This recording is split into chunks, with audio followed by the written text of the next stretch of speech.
صباح الخير متابعينا الكرام، أهلا وسهلا بكم. إذا إفلاس أكثر من 55 ألف شركة فقط منذ 2023. الرقم صادم. في 2025 استغاثة للشركات الفرنسية داخل الجزائر. صحيفة الشرق الأوسط كتبت اليوم: شركات فرنسية في الجزائر تطلق صرخة استغاثة في ظل تصاعد التوتر الدبلوماسي بين الجزائر وفرنسا.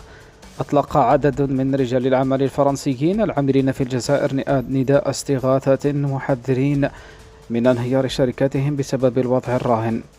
ممثلو الشركات عبروا عن قلقهم في لقاء جمعهم بعضو البرلمان الفرنسي صابرين صباحي وأكليم اللولي الذين زاروا الجزائر الأربعاء الماضي. اللقاء تناول المشاكل التي تواجه هذه الشركات وسط بيئة وصفوها بالصعبة والمهددة للاستثمارات.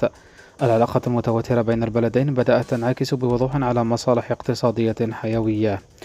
انهيار الشركات الفرنسية بل إفلاسها وصل إلى موجة كبيرة جدا، حيث ضربت ليس فقط الشركات الفرنسية بل الشركات المغربية.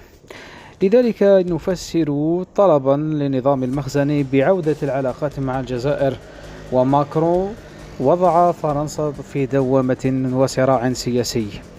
كما قلنا متابعينا الكرام، فرنسا دائما ما تحاول التغزل بالجزائر وتحاول إعادة العلاقات مع الجزائر من أجل الهروب بما يسمى الهروب نحو الأمام وإنقاذها من المشاكل التي طبعا حدثت داخل فرنسا خلال الثلاث سنوات. الرئيس الجزائري الأمس خلال تصريحات مع الإعلام السوري أو الإعلام اللبناني قال بأن أقلية فرنسية متطرفة تخرب العلاقات الجزائرية الفرنسية وليست لدي مشكلة مع ماكرون.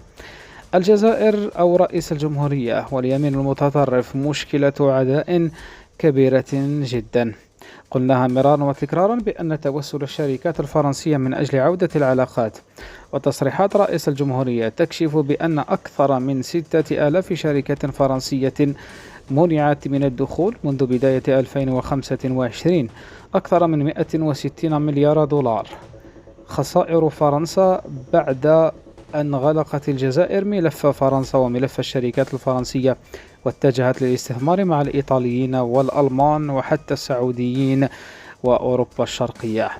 الجزائر إذن تضرب فرنسا في عمق وترفض أي تحولات وترفض عودة علاقات الاقتصادية، خاصة فرنسا متابعينا الكرام التي أرادت أن تدخل إلى الجزائر عبر الوساطة اللبنانية أو عن طريق ما يسمى بالعلاقات الجزائرية الفرنسية عن طريق الدول الأجنبية. قلناها مرارا وتكرارا بأن قرار رئيس الجمهورية برفض عودة العلاقات مع فرنسا نابع عن إرادة شعبية. الشعب الجزائري يرفض هذا الأمر. إذا أنتم جزائريون ترفضون عودة العلاقات مع فرنسا وعودة الشركات الفرنسية، خلونا تعليقاتكم.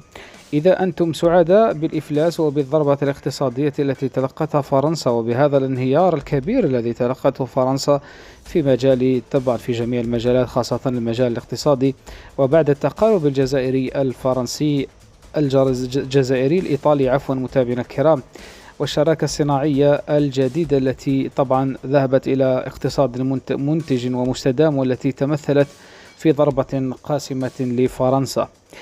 الجزائر اختارت إيطاليا واختارت ألمانيا لمواجهة الطغيان الفرنسي والتكالب مع الزريبة ومع المخزن، وكل هذا من أجل إثبات بأن الجزائر لا تحتاج أي دولة أوروبية، بل بالعكس، فرنسا هي من تحتاج الجزائر وفرنسا هي من سنتركع للجزائر.